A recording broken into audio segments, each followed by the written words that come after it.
Eduardo Rodriguez looked a lot better, had his best outing of the year, and Corbin Carroll is a home run machine. We have all this and more right now on the PHNX D-Back Show. Let's go!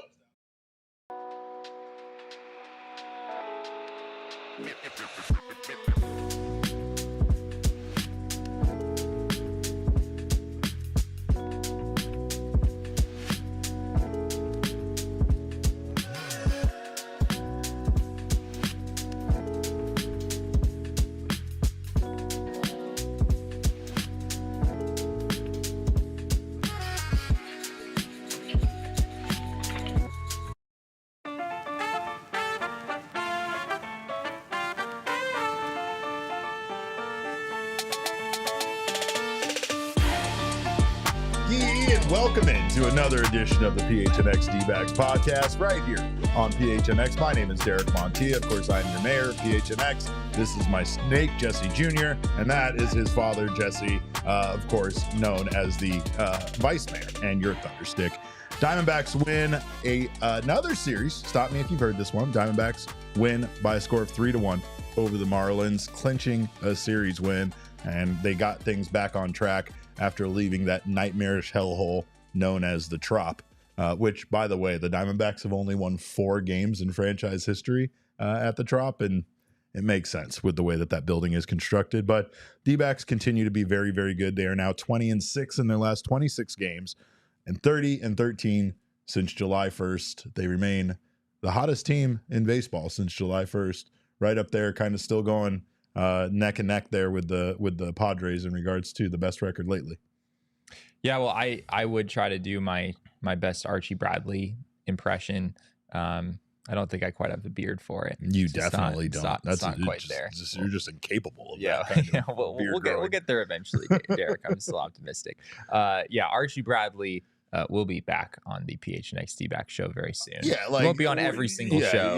I mean, he doesn't. He can only put up with so much of one of us. Yeah, we'll leave it to you guys to figure out who's who. But, for sure. Yeah, I am not Archie Bradley, unfortunately, but I am here to talk about a Diamondback series win over the Miami Marlins and what was a pretty well played game for them today. Offensively, I guess not great necessarily. They only scored 3 runs in this one. I thought Edward Cabrera was pretty good for the Marlins. He's been better lately. I don't think his ERA is really a totally fair representation of the pitcher that he is at this point. I thought he pitched pretty well today. The D-backs were able to scratch across a few runs. Lourdes hitting a home run, Corbin Carroll as well, Jock Peterson with that RBI single in the first inning. And Eduardo Rodriguez, Derek, as you said, from the top, turning in his best outing so far as a member of the Diamondbacks. Granted, just his 3rd outing so far. And Corbin Carroll made an outstanding catch in right field to keep his final line looking very nice. Ryan Thompson very nearly allowed a 2-run gapper that would have tied the game in that 6th inning. Corbin comes through there with that big catch. But yeah, Diamondbacks able to hold on and win this one by a final score of 3-1. Yep, we'll get into all of this for sure, but it's just amazing that one day removed from us thinking the Diamondbacks offense is back. They scored 9 runs, which they almost needed all 9 of them to win yesterday's game with a phenomenal outing there by Adrian Del Castillo with those 6 RBI and the grand slam home run. But today it's kind of a different story, right? The Diamondbacks did not have much offense, and they needed they needed good pitching. They needed solid pitching from Eduardo Rodriguez in order to maintain their lead and win this one. But they did score a run in the first on an RBI single by Jock Peterson. Scored Corbin Carroll from first base, and Corbin Carroll was involved in a lot of the offense today. He also hit a solo home run, which is his 12th home run since July 7th. Jesse, Carroll has reached base safely in 30 straight starts since July 7th, which is amazing. The only other D-backs to reach at least 29 straight starts were Cattell twice, Steve Finley, and Luis Gonzalez. So some pretty elite company there. But more importantly, 5 homers in his last 10 games. He is hitting a home run right now every other game. Yeah, Corbin has really found his power stroke, I guess, at this point. 12 homers since July 7th, as you said. That's after hitting 2 homers in his first 87 games this season. it's not all that long ago that we were wondering if Corbin was going to crack double digits with the long ball this season. And suddenly you're talking about his 14th and, 20, like seems that feels like a pretty realistic goal for him at this point with the pace that he's at right now. He continues to really have turned things around in a big way. After that homer that he hit early on in this one, I looked at his slugging percentage going back to that July 7th date. It was 627, and that is pretty good, Derek. That will play. That will play. And that 30 straight starts goes back to July 7th. So basically, Corbin Carroll has been a different baseball player since July 7th. And I mean, it's an amazing stretch. It's the obvious opposite of what he went through for the first two plus months of the season. But hopefully he can maintain this. And even if not maintain this, maybe just still be a much better version of himself, more like this throughout the rest of the season. It definitely looks like you're seeing a different swing from him. I noticed on a lot of those home runs, especially those opposite field home runs like today's home run, he's using the one-handed follow through, which is something that at times, we haven't seen as much of. And we know that might or might not be linked back to, that injury scare that he had last season. But it definitely just looks like his swing is, more powerful, and the results obviously are there with the dingers he's hitting. Yeah, that was a really not a bad pitch by Edward Cabrera at all. No. I want to say it was a changeup on the lower outside corner. I mean, I think it was pretty much a perfectly executed pitch. That's the one that used to get him all season long. That like an outside lower, corner pitch and the high strikes, were the things that were really getting him. And it still didn't feel like, even though he kind of was hitting the high fastball better, it still felt like he was not getting to those outside, pitches where he was still swinging at them without making contact and striking out a bit on it. But yeah, no, lately, I mean, he's getting that extension, and he looks right. He looks like his old self from, the rookie of the year season he had last year over the stretch. Yeah, you can just tell with the swing itself. It just it doesn't look as flat as it used to. We've talked about his vertical bat angle throughout much of this season, and how he talked early on about how his swing got too flat. Those numbers have started to look a little bit more reasonable here in the last month or so, and it passes the eye test as well. In order to take a pitch at the bottom of the zone out, you need to have a little bit of loft in your swing, and you definitely saw it with that swing going out to left field. So yeah, he continues to be huge for the Diamondbacks at a time where, I mean, now that you have Ketel Marte officially on the injured list, I mean, this is three very important everyday players for the Diamondbacks, and Gabriel Moreno, Christian Walker, and Ketel Marte, who are all on the injured list right now. You really need Corbin Carroll to step up at a time like this, and he has very much delivered on that. There's a comment there from Mr. AZ. If you could scroll up, our guy, Mr. AZ, who I hope he didn't. Did you sneak the Little Miss Barbecue into this podcast with maybe a Chick-fil-A sandwich? Because I know what you do. Mr. AZ says he's 7th in the MLB in runs, only one behind 6th. So yeah, that's something obviously that has been a big part of his game too. Getting on base, being that driving force. We saw that in the first inning. The Diamondbacks once again scored in the first inning. They gave themselves that early lead, which allowed Eduardo Rodriguez to get to work. But you said earlier, Lourdes Gurriel Jr. also hit a solo home run. He's been very good. And the D-backs have been hitting the long ball quite a bit. D-backs have 34 home runs, Jesse, since August 1st, which is best in Major League Baseball. Yeah, we talked about it a lot, especially when they were in the thick of that run where they were just hitting an outrageous number of home runs. And it didn't feel like the most sustainable thing in the world. Yeah. Like the Diamondbacks, they do have some home run hitters. I mean, we looked at this roster going into the season thinking like, wow, you could totally have, 7 guys with 20 or more homers. That felt like a pretty realistic goal. And the team really has come around and hit quite a few homers, especially recently. I do look at Lourdes Gurriel in particular as being very important for the Diamondbacks in that regard. We really have not seen much pop at all from Lourdes recently. He came into today with a 275 average since July 4th, which is perfectly fine, right, but only a 351 slugging percentage. He's been hitting almost all singles as of over the last month and a half. And entering today in the month of August, Lourdes had just 1 extra base hit this month, which was a double. So to see him find that power swing there in that spot, especially really a no doubt home run. You kind of knew it was gone immediately. That's big for the Diamondbacks to have someone, closer to the bottom of the line. I guess he's been hitting in the middle of the lineup a lot recently, but to have Lourdes as a 15, 20 home run guy, something like that is really big for this team.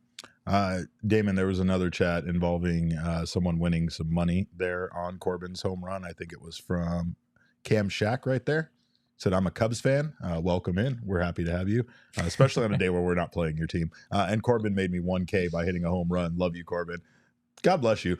Speaking of which, Damon took the over on the future for Corbin's home runs this year, which was 22.5. And that bet went from being dead in the water after him hitting 2 home runs in 3 months to looking like we have a chance. We have a chance. The people's producer has a chance. So there's like a thing with future betting where it's like when you really feel bad about one, you kind of just want it to get out of your face because it'll say it's open still in your app every time you look at it. And it's the like first one at the top. It looks like it's taunting you. Yeah, it's very personal. And that's how I felt about this particular bet. I was like, please get this as far away from me as humanly possible. And now, right now, at this exact moment, I feel great about it because Corbin is back. He might be the best player in baseball. I've been talking to Jesse about this bet, giving him daily updates. Yeah. And it's just incredible. I mean, Corbin, we're cashing this bet. We are cashing this bet. Oh, yeah. Well, and he had a game-saving catch there, you could say, because with this being such a close game, things could have gotten out of control there for Erod in the 6th inning, and Corbin made an outstanding play. And, of course, Erod didn't give up much in this game. He was pretty good. And, of course, this is the Erod, at his best that the Diamondbacks went out and got. A guy that's going to go out there. Obviously, today he wasn't very efficient, but he was effective, and he was able to, give the Diamondbacks 5 1/3 solid, But, I mean, again, if he can get to 6 innings, if he can get his, up to a quality start, and only allowing one earned run like he did today, that's pretty damn good. But he didn't have much contact there in the first few innings. He just threw a lot of pitches. Yeah. The Marlins hitters were working deep counts. It was a lot of long at bats early on, even though Eduardo Rodriguez was finding ways to win pretty much all of them. I enjoyed hearing Tom Candiotti on the TV broadcast. He was in love with him today. Yeah. Oh my gosh. I mean, Tom Candiotti, right? Like he's a knuckleballer, right? He's someone like a lot of pitchers who are color commentators, obviously, who very much appreciates guys hitting the corners, throwing pitches that make sense, following a game plan. Compared him to Tom Glavine. Did he? I did not hear that. Yes. That's amazing. That's hilarious. And I don't think this was necessarily Eduardo Rodriguez at his best from a location standpoint. We saw some lapses toward the end of his outing in particular. A leadoff walk is not really what you want to see starting off the 6th inning, but he was able to work around the little bit of traffic that he had on the bases. Ryan Thompson, of course, helped him out. Corbin Carroll also helped him out with that catch, as you said, in the 6th inning. So, yeah, this is exactly what you're hoping Eduardo Rodriguez to be for your team. Go out there and hit the corners and, maybe be a little bit more efficient than today. Try to get through 6 innings, but it was still a really solid outing for him. Well, and I mean, again, it's one of those days where you feel pretty good about this team when you have Ryan Thompson come out. Tee time. I'm teed up right now. Ryan Thompson comes in. Tough situation in the 6th inning with 2 on, right, and 1 out. Yeah, and second and third, 1 out. I mean, that was a pretty tough spot for Ryan Thompson to come in. And he's not very good with inherited runners either. So it's not like he's a guy that you see come in and necessarily shut things down, especially lately. But he did exactly that. He got a infield pop up, and then he gets the final out of the inning with no runs scoring. And AJ Puck also very good. Also very good for this team. Yeah, AJ Puck just continues to be such a huge part of this bullpen. I can't really imagine, Derek, where the Diamondbacks would be without him in some ways. I mean, like, sure, they would still be a playoff team. I'm not saying the difference of making that trade versus not is 8 games in the Scott standings or McGuff whatever. might be in this bullpen But though right now. yeah, I mean, the stability that he has provided to this bullpen since coming over in the trade, especially given that the Paul Sewald situation, like Sewald was removed from the closer role a few days after Puck was acquired. And it's not that Puck has filled that role. He hasn't been the Diamondbacks closer, although he's gotten a couple of those opportunities. But he has stepped into a high leverage role at the back end of this bullpen and been as good as you possibly could have imagined him being. I mean, you look at his numbers since that trade was made. Puck has gone 11 innings now for the Diamondbacks and allowed 1 earned run. He has 2 walks to 14 strikeouts in that span. He's only allowed 6 hits in those 11 innings. So he has been everything you possibly could have imagined. And at a time where Ryan Thompson struggled a little bit, Kevin Ginkel's been maybe a little bit less automatic recently. Justin Martinez has still been pretty good. He was very good today. But he's had some bumps in the road. AJ Puck has just come in and been dominant from the day the Diamondbacks acquired him. He's given up 1 earned run in his last 27 appearances. Yeah, if you include, that includes his last 16 appearances or something like that with the Marlins.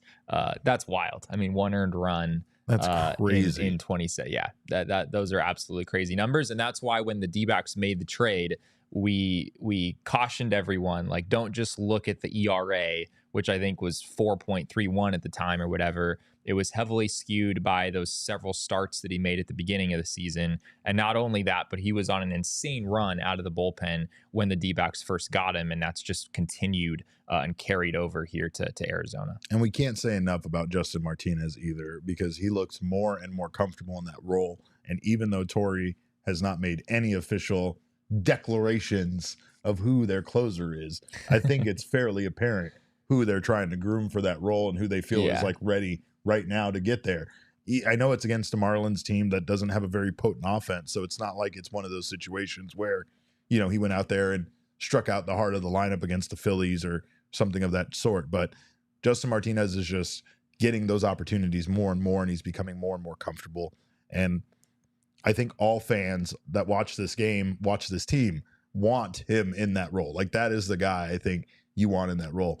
What Archie said yesterday was very relevant, though. It's a matter of, kind of having a game plan and having, I guess, being a bit crafty, not just about how good your stuff is. And Justin Martinez is still in the middle of developing a lot of those tools, a lot of those things. He's still very young, a pitcher, but I think he's ready. And I think, again, it's the experience. It's going out there and realizing that, like, pitching against a team like the Marlins tonight is no different than going out there and pitching against, the best lineups in baseball. It's more about him understanding that he has the stuff to, go out there and get the job done in the 9th inning. Right. So I'm a fan of him getting these opportunities, and I'm a fan of him doing it more and more, even if it's not necessarily a save opportunity, just going out there in the 9th inning and knowing that's his role for this team. Yeah, I know that Torey was asked several days ago during the homestand about, like, is it safe to call Justin Martinez your closer? And Torey was not willing to go there. He kind of talked about matchups and how if there was a wall of a bunch of lefties or, a bunch of righties, maybe they'd go to Ryan Thompson. With the lefties, they'd go to AJ Puck. But honestly, Derek, and I'm not saying this because of some sort of off the record conversation I've had or anything, but just sort of what I suspect is that Torey is hesitant to put that label on Justin Martinez because there's a lot of pressure that comes with being named the closer of your team and having your manager go out there publicly and say that. But I think based on how Torey has operated, Justin Martinez is the closer of, like, he's getting every single save opportunity. Yeah. It doesn't really feel like there are any situations that could pop up right now where Torey would go to someone else unless Martinez was down or something. So it feels to me like he basically is the closer right now, and he's done a pretty good job of it overall. Damon, put Max's comment up on the screen. Do we have to go to war with the Rising podcast? Are they done over there? Max is in the other studio telling me to fix my posture. I'm slouching in the other studio. You know exactly how these damn chairs in this studio works. How dare he try to act like anyone can have proper posture in this thing. I'm pulling an MLB manager right now, and I'm telling, how about you worry about your guys? Yeah. I'll worry about my guys. Yeah. I'll worry about my guys. Do I have to go? I will. No, I got it, Derek. I got it. I will go over there and drag him in Hey, here and apologize. Jesse, you're going to have to be holding back guy. You're going to have to be hold Derek back guy, and I'll have the conversation with Max. He can communicate with me. Leave my guys alone. He's in the middle of a game. All right. Well, thank you. I appreciate your managing of this game, but I guess we have to do have to question Torrey's managing of some of these games because Erod, again, he got out of it, but it was definitely, you put Ryan Thompson in a tough position to go out there with 2 on second and third and try to get out of that with just 1 out, right? Yeah. Felt like Erod was already where he was with his pitch count, I believe, after, the first out, and then, Torrey lets him continue out there. Not exactly sure what the thinking is, but it seems like it's been a pattern lately, especially with these guys that have just kind of returned to the lineup like Erod and Merrill.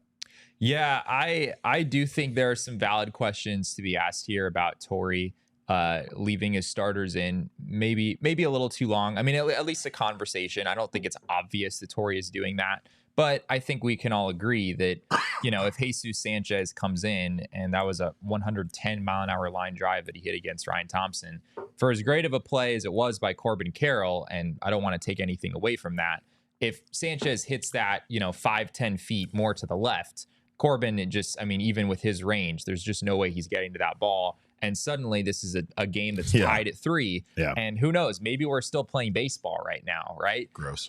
So we were very close to that situation happening. And if that had happened, the narrative after this game absolutely would have been, Eduardo Rodriguez comes out and walks the first batter of the 6th inning. Should he have actually continued beyond that when it seemed like his command was wavering? Even the next guy that he faced in that frame that he did get out, I believe it was a pitch that was, a clear mistake pitch right down the middle. I think it was a deep fly out to center field. So there are some questions to be asked there, and it has become a bit of a trend. You look back at yesterday's game with Brandon Pfaadt on the mound. The D-backs had a 5-2 lead. Pfaadt in that 6th inning allowed 2 runs and was allowed to face 5 batters. When he left, there were runners at the corners with only 1 out, and Kevin Ginkel came in to sort of save the day there and get an inning-ending double play. Obviously, the D-backs wound up scoring more runs in that one, but that's another situation where if Ginkel isn't able to shut the door in that moment, even if there's just a sacrifice fly, then you're talking about a tie game, and it feels like you maybe left Pfaadt in a little bit too long. I think there's a similar angle with Merrill Kelly in that Sunday game, a game that the D-backs wound up losing by just 1 run, and it wound up going to extras.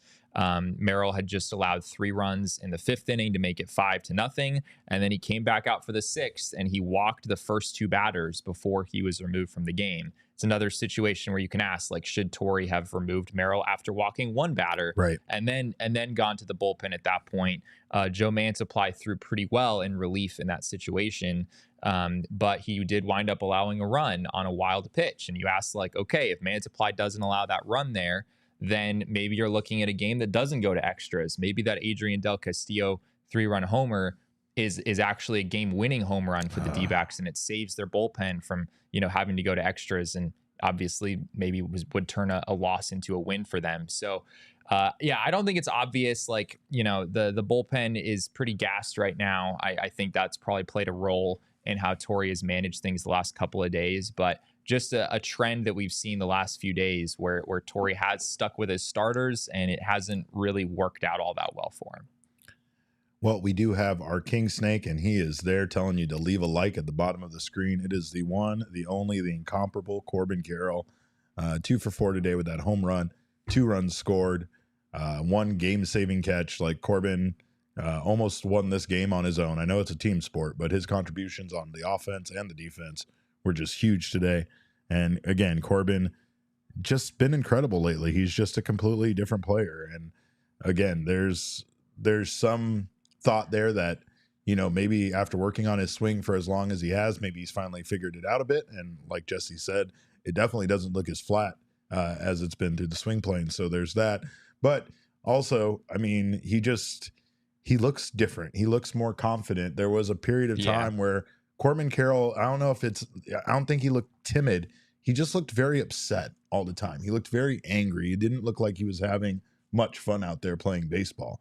And understandably so, after you come off of a season like he came off of last year and the trip to the World Series that this team had, their struggles early on, he was a big part of them, right? And so it is hard, I think, for somebody who expects as much out of himself as Corbin Carroll does, and who, is as competitive and wants to win as much as he does, to go out there and be enjoying, his job, his game of playing baseball, right? But he definitely looks like it now. And I know he's wearing that vest right now in the clubhouse with the light show and everything. So that's going to be fun for him. Do they bring the lights on the road? They have to bring Jesse. It's not a very complicated Paul system. Sewald packs up the lights. Maybe as a travel system, maybe it's a little different, like you can get one of these like little things like that. You plug in, it's real easy. I demand it. I demand that the vest and some sort of light show goes on the road with them. But of course, that Corbin Carroll home run there, that is our Sanderson Ford drive of the game. So make sure, of course, to check out our friends at Sanderson Ford. I had to I had to return my Sanderson Ford vehicle today, and my daughter doesn't look at me the same anymore. The look of disappointment when I picked her up from school today was like no other. Like she actually just like she deflated not seeing the 24 Ford, Big Bend Bronco. She covered her face as she went over to the car. She was so embarrassed to get in it. I was embarrassed to be in it. Like we both had the same look. I was like, look, I didn't want to drive this thing home. The air conditioning sucks in my car. It's ice cold in that Ford Bronco. But of course, we are proud to have Sanderson Ford as our official vehicle partner. And again, that Corbin Carroll home run is the deep drive of the game. Feel free to check out Sanderson Ford. Of course, even if you don't buy or lease a vehicle, you could still get yourself an incredible meal at the Starliner Diner, and you can meet all of our wonderful friends there. They have a great crew over at Sanderson Ford. They've been extremely helpful to us. And of course, Sanderson Ford is also America's most awarded Ford dealership for customer satisfaction. So it all makes sense. We left very satisfied, and you will too. Right now, you can check out all the wonderful sales they have going on. It is their summer sales event. They are pushing for the playoffs, and you get the payoffs like deals on that 24 Ford Bronco Sport Big Bend that I did not want to give back. It's just ranked highest in quality in its segment by J.D. Power, plus 0% financing right now for 36 months with no payments for 90 days on the Ford F-150, which I know our GM Saul took out for a spin himself, the Escape, the Edge, the Explorer, and the Expedition. The Sanderson Ford sales event is here, and they are teaming up with the Boys of Summer for a final playoff payoff sale. Purchase or lease any new Ford and get 4 tickets for your family to see the D-backs push for the playoffs right now. Get 0% for 36 months OAC from Ford Credit. See dealer for details. And of course, we have more on the count. We have so much more from this game, and we have an update on the Diamondbacks acquiring a new player. But of course, again, we want to thank you guys for being here in the PHNX Sports YouTube channel. Make sure to subscribe to the channel, sign up for notifications if you haven't done so already, and hit that like button. HTL, hold the line, hit the like, and I don't know, we got to come up with more acronyms for HTL, but HTL. If you're listening on the audio podcasting side, make sure you subscribe on your favorite audio podcasting app. Of course, leave us a review. We always appreciate those 5-star reviews. They definitely mean the world to us. And of course, if you feel like not being ordinary, just like this show and this team, check out Bet365 because it is never ordinary at Bet365. Right now, you can get down on the widest range of games and markets available for live in-game betting across 78 sports. And of course, new customers can sign up and choose between 2 offers when you open a new account at Bet365 using our code of PHNX365 when you sign up. All you got to do is deposit $10 and choose either between a bet and get offer where you can place a bet of $5 or more and get $150 in bonus bets, or a first bet safety net offer where you can place up to $1,000 bet. And if your qualifying bet loses, you receive a match refund and bonus bets. Right now, get down on the baseball early payout offer where if your team goes up by 5 runs ahead you win with an instant payout. Of course, we know the Diamondbacks are very capable of that at times. So parlay and same game parlay selections will be marked as winners. Make sure to check out all that Bet365 has to offer. Of course, right now you can download the Bet365 app and use that code of PHNX365 when you sign up. Choose your offer and find out why it is never ordinary at Bet365. Must be 21 or over and physically located in Arizona. If you or someone you know has a gambling problem and wants help, call 1-800-NEXT-STEP, text NEXT STEP to 53342, or visit problemgambling.az.gov. Well, let's take a look at the count here presented by our friends at Desert Financial Credit Union because, of course, baseball is always very weird, and this is another example of that. This was a close game. Diamondbacks win by a score of 3-1. They get out hit by the Marlins 7-4. Of course, the runners in scoring position there. Marlins were 1 for 9. They had a lot of doubles, a lot of guys they left stranded out there. Diamondbacks were 1 for 5. So neither team extremely good with ducks on the pond. Extra base hits is always hilarious, as of course, so is hard hit percentage. But the Marlins had 4 extra base hits to the Diamondbacks 2. The Diamondbacks 2 just went further and counted more. The hard hit percentage here, 36% for the Marlins, 36% for the Diamondbacks. Why do we even use this stat? We need to eradicate this hard hit percentage. It's always a ride, isn't it? It's always a wonderful ride. They should still be playing, Derek. They should still be playing because the hard hit percentages were equal. And that is ultimately what matters. Somebody's got to come out on top on all of these categories, right? But I will say again real quick that I think Edward Cabrera threw pretty well in this game.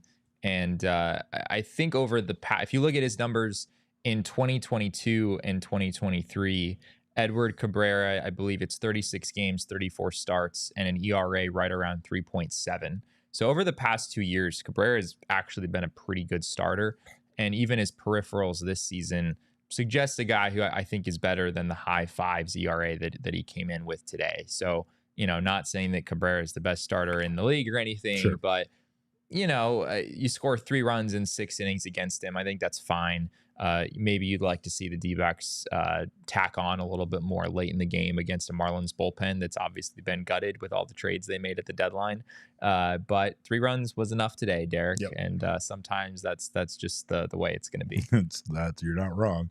Now the Diamondbacks have a chance to go for the S word tomorrow. I won't use it because I know how much you guys hate when I do, but you know what I mean. Wink. And if they do, right, they are 3-3 on this road trip thus far, and considering that it started out with them getting S-worded, then I mean it could end up being fairly successful, even if they don't necessarily win that series in Boston. It's going to be a tough trip up to Fenway, right? So the Diamondbacks have that remaining on the road trip, but I think going 4-6, considering how things started out, would be considered a pretty successful trip. Or no, I'm sorry. I think it would just be 4-5. It's 9 games total. So if you're able to go 5-4, I mean, I think you feel really good about that. Obviously, that would require the D-backs to win 3 of their next 4 games. But even if you do go 4-5 on this road trip, playing around 500 baseball on the road, there are much worse things than that. So Max is right there. I want to go get him. Well, I don't know. I don't know. Back. I'm supposed to hold you. Did you get that back. son of a bitch out of here? You get Max out of here. You get out of here. You get out of here. You get out of here. You 86 him out of here, Damon. Yeah. It's utter chaos behind the camera right now, everyone. I know none of you can see what's happening right now, but he's the worst. Anyway, it's roughly Skip Schumacher talking with the home plate umpire yesterday. That's what it is. It's roughly what's going on. Let's just play our game. John Boy lip reading. Let's just play our game, boys. Yeah, it's not about him. You're right. It's not about them. It's not about the opponent. It's about us. Oh, and talk to your man. Sorry, I had to get that out. No. I'd like to apologize on behalf of the Rising Podcast for the bad behavior. I love you, Reese. I don't know why. I didn't mean to yell at either of you guys. The ad man, he doesn't know what he's doing. Thank you. I appreciate that. Well, of course, Reese doesn't lie. Reese isn't baby angel, and he has never lied in his entire life. I don't know if I believe that Reese has never lied. I will tell you this much. The numbers, they also don't lie. So let's take a look at tonight's number that doesn't lie. Jesse, what do you got for us? Yeah, this goes back to AJ Puck, Derek. The number is 288. It's a decimal point, 288. And that represents not the opposing batting average for AJ Puck, not the opposing slugging percentage, but the opposing OPS for AJ Puck over his last 26 appearances entering today. Which is absolutely wild. AJ Puck has been basically unhittable. As you said earlier, if you include today, he's allowed 1 earned run in his last 27 appearances. That goes back to June 16th. So you're talking about more than a 2-month span now where AJ Puck has held opposing hitters to an OPS under 300. These are outrageous numbers, and it just brings me back to what I said earlier about how important he has been to this bullpen when there's been some moving parts and some guys moving in and out of other roles. Puck has really been a stabilizing presence for this team. Well, and speaking of a stabilizing presence, the Diamondbacks went out and acquired a player here just so that they could maybe have some stability in the absence of Ketel Marte. But, of course, we will talk about that here in a minute. But first, make sure to check out our friends from Game Time. Game Time, of course, has the best last-minute ticket deals. I was explaining this to someone today.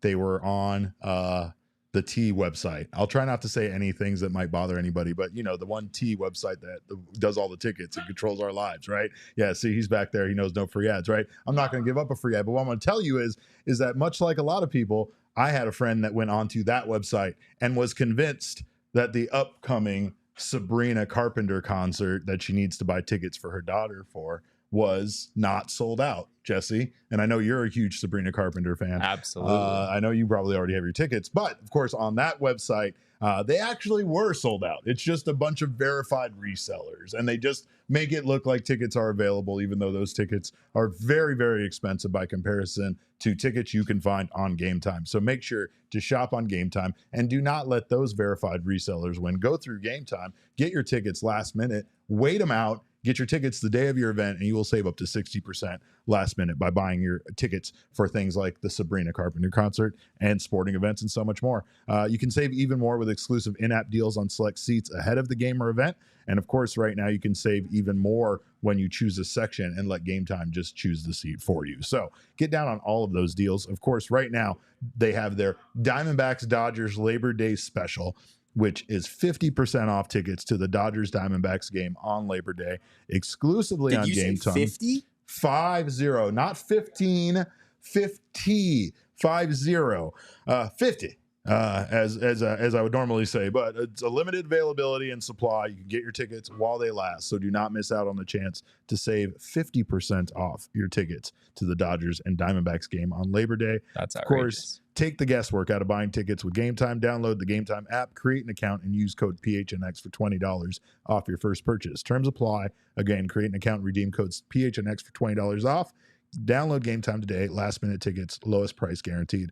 And that's 50% off the already low price that Game Time offers you, by the way. So do not miss out on that deal. Speaking of not missing out on things, do not miss out on stopping by Circle K right now and getting yourself a Polar Pop or a Froster for just 79 cents through September 3rd. Of course, Circle K is America's thirst stop.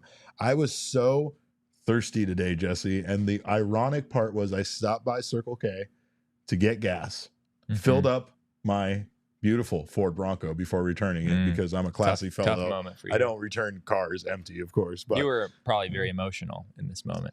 Oh, I was furious. In fact, I was kicking the trash can that has the little, wiper thing for your window and stuff. I was mad. But I did give it back reluctantly. I will say though that I failed to stop and get myself a drink inside, as one does when they only stop at Circle K for gas, which is always an absolute mistake, because then I spent a very thirsty drive all the way to Sanderson Ford, did not stop by the Starliner Diner, and then still refused to stop by the same Circle K on the way back. And that was a huge mistake on my part. Don't be like me. Be smarter than me. Get yourself a Froster or a Polar Pop for just 79 cents. Also, if you haven't joined this inner circle, what are you waiting for? I don't know what you're waiting for. Do so now. It's free. You just got to download an app. Come on. I know millennials, come on, you guys still reluctantly download apps, but you younger people, you already probably have the Circle K app, but download it right now if you don't, and join the inner circle for free. Terms and conditions apply at participating locations. Visit circlek.com for details. You'll save yourself 25 cents off per gallon on your first 5 fill-ups, and then save 3 cents per gallon every day after that. So do not miss out on saving yourself some money at Circle K. All right, Jesse. Well, the Diamondbacks have acquired a new infielder in replacement for the time being of Ketel Marte. On one hand, it does concern me. It makes me feel like Ketel Marte is not just going to be on the 10-day IL, but that is most likely going to be extended. I hope not, but sprained ankles aren't aren't exactly something to mess with, as it was said in one song one time. And also Archie's opinion about it yesterday worried me very, very much. But there's a song that talks about how sprained ankles aren't something it's you a mess Drake with. song. It says a sprained ankle, boy, I ain't nothing to play with. But that's a whole other. I don't have to teach you about hip hop and rap songs right now. I don't have time for that. When we talk about injuries on the PHNX D-backs podcast, we always go to the best source to give you the best, most reliable information. Right there. But of course, we have more on Luis Guillorme, who the Diamondbacks have acquired, and apparently who was just sitting around, according to Jody Jackson's report, and had donated all of the baseballs he had at his house to like a little league team so that they could like have the baseballs. And then the Diamondbacks called him, and he called him up and said, "I'm going to need those baseballs back, son. Bringing those back to me." So, but fun times. Do we have some stats on Luis? There we go. They're not pretty. There's his season so far. He's definitely being brought in for his defense and not his offense. Yeah. These numbers are not going to blow you away. Certainly a 218 average, 285 on base, 290 slugging percentage. He has not homered this year, 6 RBI. He started the year with the Atlanta Braves and then was traded to the Angels and was DFA'd by the Angels just a few days ago. So the Diamondbacks picked him up, signed him to a major league deal at that point, and they optioned Blaze Alexander as part of this move. And I think, Derek, this move says probably more to us about Blaze Alexander than it does about Guillorme himself. Sure. Alexander has just really struggled lately for the Diamondbacks offensively. Obviously, he didn't play a ton after being called up, but he went 0 for 8 with 4 strikeouts. And you think back to how Blaze was hitting before he got sent down earlier in the season, and he was really scuffling at that point as well. You go back through his last 50 plate appearances in the majors at this point, Blaze Alexander has a 320 OPS. That's a pretty low number, right? Yeah. And it's, that 50 plate appearances isn't a ton, but that's 50 plate appearances is a lot to have an OPS that low. And specifically against right-handed pitching, Blaze has just not given the Diamondbacks a whole lot this season. You look at his splits for the year, he hit just 207, 277, 261 against righties this year. That's a 538 OPS. And even though Guillorme's numbers offensively certainly don't look great, you look at his numbers against righties, he is a left-handed hitter. He slashed 236, 303, 318. So still not earth-shattering numbers by any means. There are shades of Jace Peterson here, for sure, a left-handed hitting infielder who has some versatility. Why did you have to do that? Maybe that's not the comp that people are looking for, Yeah. but I think it's a pretty reasonable one. He's defensively sound. He can play second base, shortstop, third base competently. And, I think also with Blaze, there were some questions defensively. Not that he was terrible by any means after he got called back up. But I think you feel better about a veteran like Guillorme in the infield at this point than you do about Blaze. So you're bringing him in for his defense, period. Yeah. The man has 16 errors since 2018. 16 errors since 2018. Yeah. Jesse, we were just talking about how long ago 2018 was. Remember when we brought up 2017 and you were like, that's 7 years ago. That is 6 years and 16 errors in that time. And I mean, I'm fairly certain that Blaze Alexander has 16 errors this year. No, I'm just joking about that. But he doesn't quite have 16 errors this year, but he does have. I mean, I think it might be double digits. It's a lot. Yeah. And I do think I think offensively there is a piece of this that I can understand as well, given that Guillorme is a left-handed hitter. It just didn't make a ton of sense with Kevin Newman is kind of your frontline second baseman, and then Blaze coming in to replace him. Yeah. They're both right-handed hitters. Both of them are theoretically decent against lefties, but not so much against righties. And it just didn't, the roster construction there just didn't really make sense. And it makes more sense with Guillorme on the team, at least on paper. I mean, he probably will not wind up playing a whole lot of time for the D-backs. I mean, once Cattell comes back, that probably you wouldn't have a need for someone like him anymore. But yeah, I mean, maybe he can step in for a few games between now and then and be sound defensively. And who knows, maybe he gets hot offensively, because that's what seems to happen every time the Diamondbacks bring in someone to step in for an injured player. Everybody was asking where Archie is. There he is. He showed up. There's Archie. Hit the like button for Archie. God, I miss him so much already, Jesse. I just miss him so much. Well, yeah. And Are you saying I'm not as cool as Archie Bradley, Derek? Is yes, that's absolutely what I'm saying. That is absolutely. I've heard all of your stories already. He has so many more stories that I haven't heard.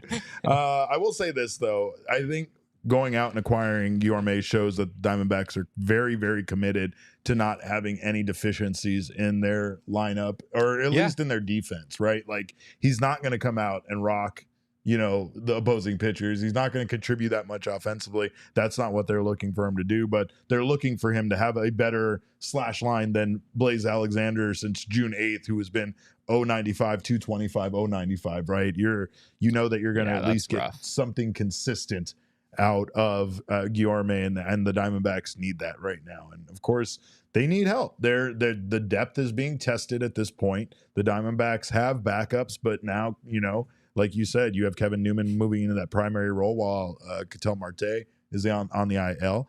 And we also have news today that Alek Thomas is going on the IL as well in Reno. He has a right internal oblique strain and is expected to miss 4 weeks. So, I mean, at the very least, he's not on the main roster, and the Diamondbacks are losing yet another guy. But that's a huge, huge depth piece that the Diamondbacks are losing for the next 4 weeks and possibly beyond that. Yeah, it's a tough blow. If nothing else, just because you wanted Alek Thomas to go down to AAA and figure some things out offensively, right? This wasn't just about him going down there and serving his depth for the rest of the year. I think the Diamondbacks did intend to bring Alek Thomas back to the big leagues at some point. Right. And just looking out like 4 weeks, I mean, that's a month, right? You're talking last week or two of September. And that's not going to give him a whole lot of time, whether it be in AAA or in the big leagues, heading into the playoffs if the Diamondbacks get there. So, it's tough for his development. It's obviously tough for the Diamondbacks' depth. You hope that these other guys are able to hold up between now and the end of the season. The injury bug just continues to... You felt like you were going to get these guys back and that no one else was going to get hurt. But that's just not the way that injuries work. And it feels like for every guy they've gotten back, there's been someone going on the IL, and Alek Thomas is the latest addition to that list. There must be a sacrifice, basically, is what it feels like. Like, yes, you get your pitchers back, but we're going to take all of your position players, is what it feels like lately. But speaking of those pitchers, the Diamondbacks do have Jordan Montgomery starting on Wednesday. And of course, we had a question earlier about it with Jordan Montgomery starting on Wednesday. Does that mean that Ryan Nelson has been moved to the bullpen? Well, not exactly, because it seems like for the time being, the Diamondbacks are still going with a 6-man rotation that Torey said they weren't going to even consider one day that we were present in front of him. Remember, we said the numbers don't lie. We didn't say the Torey doesn't lie. That's definitely for sure. But I mean, obviously, it's more attractive considering the way Ryan Nelson's pitching right now, right? And the fact that you still have guys that are working their way back slowly. It feels like a huge mistake to take the one guy that's giving you one earned run or less in most of his outings lately, out of the starting rotation. Yeah, I don't know definitively what's happening here. It wouldn't totally shock me if they went back on what they said earlier and decided to just carry on with a 6-man, at least for one more turn through the rotation, just given as well as Ryan Nelson's pitched. It also wouldn't totally shock me if this actually was the end of the 6-man rotation and the Diamondbacks chose Jordan Montgomery over Ryan Nelson. And that's kind of what we've expected all along. Ryan Nelson moves to the bullpen. You can use him, in maybe a multi-inning role out there. Maybe he emerges as a high leverage option, which I think could be attractive down the stretch.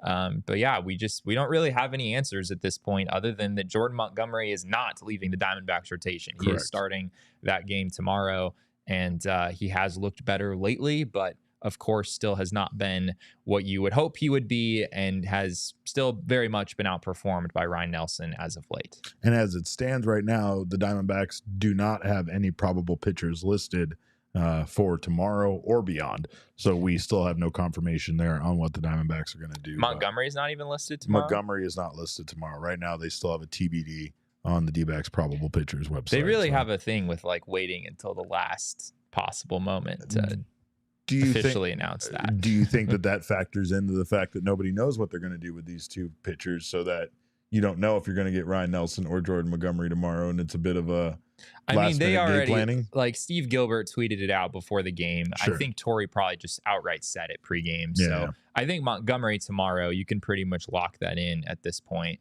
But yeah, as for the weekend and whether Ryan stays in the rotation, at least from what we've heard, we don't really have any answers on that. And I suspect that with the Red Sox series this weekend, the D-backs will wait until, Friday morning, Friday afternoon, to make anything. Maybe they won't. Maybe they'll actually announce it further in advance. But it wouldn't surprise me if they waited till the last minute again. I hate to say it. You won't let me say Erod shoved, but Erod shoved today. And honestly, Jordan Montgomery was not bad in his last outing, and Ryan Nelson is absolutely fucking shoving. So despite us constantly talking about these guys, especially Montgomery versus Ryan Nelson, there is something wrong with Zac Gallen. There is something wrong with Zac Gallen. Like, Merrill Kelly doesn't concern me because he's still back, and I'll give Merrill a pass. I need to see more on Merrill, but I am concerned about Zac Gallen. And we keep talking about what the Diamondbacks are going to do for these other rotation spots. Obviously, there's not even it's like Corbin Carroll's struggles early on. There was probably never even a discussion realistically about sending him down to AAA Reno because they knew he was going to come out of it. I feel like they feel that same way out of a guy like Zac Gallen. But Jesse wrote a very interesting piece for GoPHNX.com about Zac Gallen's problems, and of course he fixed all of them. Yeah, the Diamondbacks absolutely should hire me because all of Zac Gallen's problems would go away instantly if they just brought me on board. No, for sure. This was not an audition. I didn't mean to co-sign on you. You're not allowed to leave here because I can't obviously do this show without you. You know that. He's going away for like 4 days, and I have to do this show for four times without him. That doesn't seem fair at all. But of course, yes, Zac Gallen. You got to go read the article to truly figure out or hear Jesse's solution. But give us a little taste of what's wrong with it. I wouldn't really describe what I wrote as a solution. More of like somewhat identifying the problem. And it all comes down to fastball command. That's really the short version of it. You look at Zac Gallen's first pitch strike percentage this year, it's 56%. Last year, it was 66%. That's a really big drop off. And the difference between an 0-1 count and a 1-0 count is very, very big. Zac Gallen opposing hitters have a 588 OPS this season in counts that start 0-1. Compare that to 822 when the count starts 1-0. So getting ahead is really important for any pitcher in the league, and Zac Gallen is not immune to that. He has not been as good at that this season, and a lot of that has to do with his fastball. I mean, he throws his fastball very frequently in a lot of different situations. He throws it about half the time, throws it about twice as much as any of his other pitches. It's a really important weapon for him. And how many times have we come on this show after a Zac Gallen start over the last year or two and talked about how he didn't have his best stuff, but he kind of made it work anyway. He still went out there and gave you 5 2/3 innings and only allowed 2 earned runs or something like that. Yeah, exactly. We've said that time and time again. And I think an underlying narrative that allowed him to do that for so long is that his fastball command has just been really good, basically ever since he came into the league. And not only that, but his fastball is a good swing and miss pitch. I mean, the thing has good upward carry in the zone. The velo isn't elite by any means, but it's certainly good enough, about 93, 94 miles an hour. He's gotten away with some of his other pitches not being there at times because the four-seamer has just been so good, and he could put it wherever he wanted. He could throw it up in the zone to get a swing and miss. He could, dot the inside corner, the outside corner. A well-placed four-seam fastball is a really good pitch, and Gallen just hasn't really had that this season. And you look specifically over this stretch since the beginning of July, where Gallen has a 5.24 ERA over his last 9 starts. That goes to the beginning of July. In that span, Gallen has also really struggled to put guys away with the fastball. It's not just getting ahead with it, although that is certainly part of the problem. It's also putting guys away with that pitch, which is something he's done a decent amount of over the last few years. If I can find this number here, I believe it's about 11. Yeah, so it's 11.4%. When Zac Gallen in a 2-strike count throws a four-seam fastball since July 1st. He's only getting a strikeout about 11% of the time compared to 22% in the first part of the season leading up to that point, which is basically in line with his career norms. So that's the other part of this with his fastball is it's not just, not throwing enough of them in the zone to get ahead. It's also that with 2 strikes, when you're trying to put guys away with it, he just hasn't been executing those pitches well enough. And it leads to kind of what we saw on Saturday with, 2 strike counts that just kind of drag on and on and on because he's not able to get them to, whiff at a curveball down in the zone. And if that doesn't work, you're trying to go with a fastball somewhere potentially. And he just hasn't been executing those pitches as well as we're used to seeing. Well, we've talked a lot about the issues with the Diamondbacks, but one issue they're not having is production from their newly called up catcher, Adrian Del Castillo, who just keeps having moments, Jesse. The man just keeps having moments. I don't care about his 8% caught stealing percentage. I don't care about how few of runners he can actually throw out. What I care about is the fact that the man just hits dingers and bombs at very timely moments. He has 11 hits and 33 at bats. He is currently batting .333 with a .405 on base percentage, a .667 slug, and a .1072 OPS with a 195 OPS plus. 195. 195 that's OPS insane. plus. I mean, the man is just amazing. So I can't say enough about it. It's much like Justin Martinez when he had that opportunity to pitch in front of his parents. It was so cool to see Adrian Del Castillo not only have a big day, but a huge day in front of his family. And honestly, the Diamondbacks needed every bit of his 6 RBI to beat the Marlins yesterday. Yeah. It wasn't a 9-1 victory. It wasn't like they kept the Marlins as quiet as they did today, but ADC is just becoming a legend already. And it's another one of those problems that is a good problem for the Diamondbacks to have. It's a future problem. It's going to be one of those things that pisses people off because when Gabby Moreno comes back, wouldn't be surprised if they still keep Jose Herrera and send ADC down, even though that's that preposterous. Would make me sick to my stomach. Insane. No. I don't know about that one, Derek. I'm telling you. I'm telling you from the perspective that at times there are reasons, just like Guillorme being added to this team, that even though it doesn't make sense because his numbers are not better than Adrian Del Castillo, it's for a different purpose. I'm just saying we've seen stuff like that before that's infuriating, and it would be infuriating. I'm not saying it wouldn't be, especially if he keeps hitting the way he does. It's almost like I can't believe that he's as good of a hitter as he is. And I mean, I think the Diamondbacks should figure out a way, no matter what, to keep him on this roster, considering the way he's contributing to the offense, right? So, in unrelated news, I will be leading a protest down at Chase Field. If he'll organize it, roster move happens, he'll put it out there on the Discord and on the everywhere. Feel free to follow me at Damon Dog. That's DAWG, and in the Discord, I'll give details as well. We'll be organizing a protest.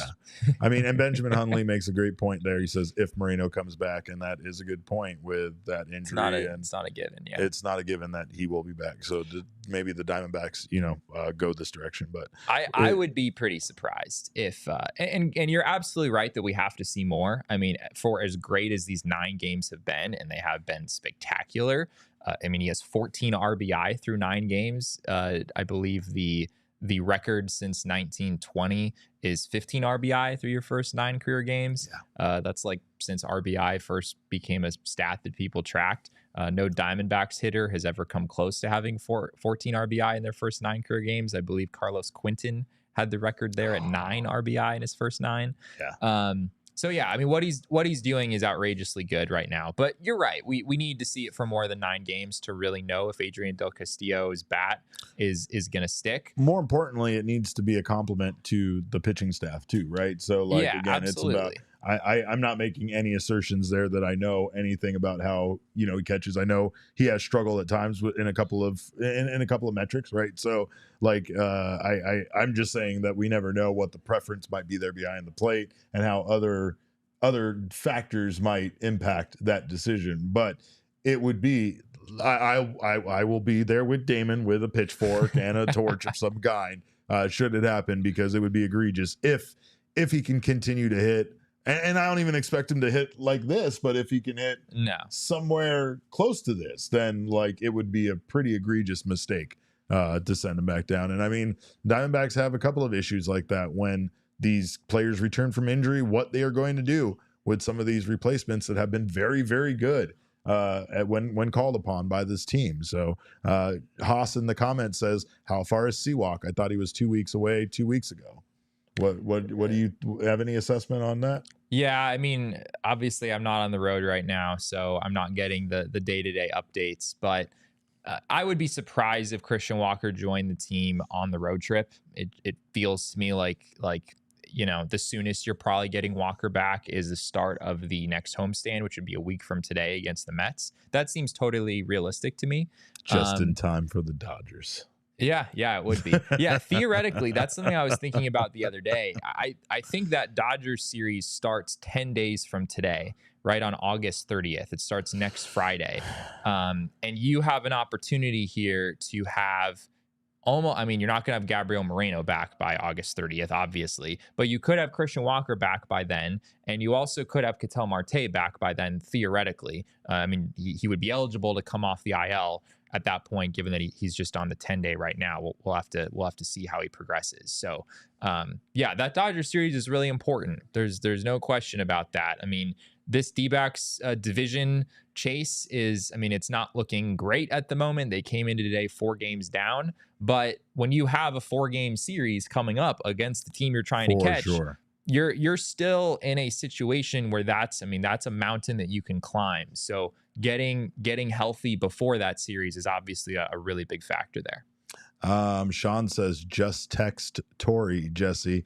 That's frustrating to me because I'm the one that has Tori's number and they frown upon it when I call him or text him. So it's just a thing. I think the practice of like texting managers for injury updates when you're not like currently on the road with the team is generally frowned upon. Yeah, it's generally frowned upon. But Derek uses that resource to like talk about his day. He'll like call Tori and be like, "Oh, I had to give the Bronco back today." I just text Tori and I say, "What are you thinking about?"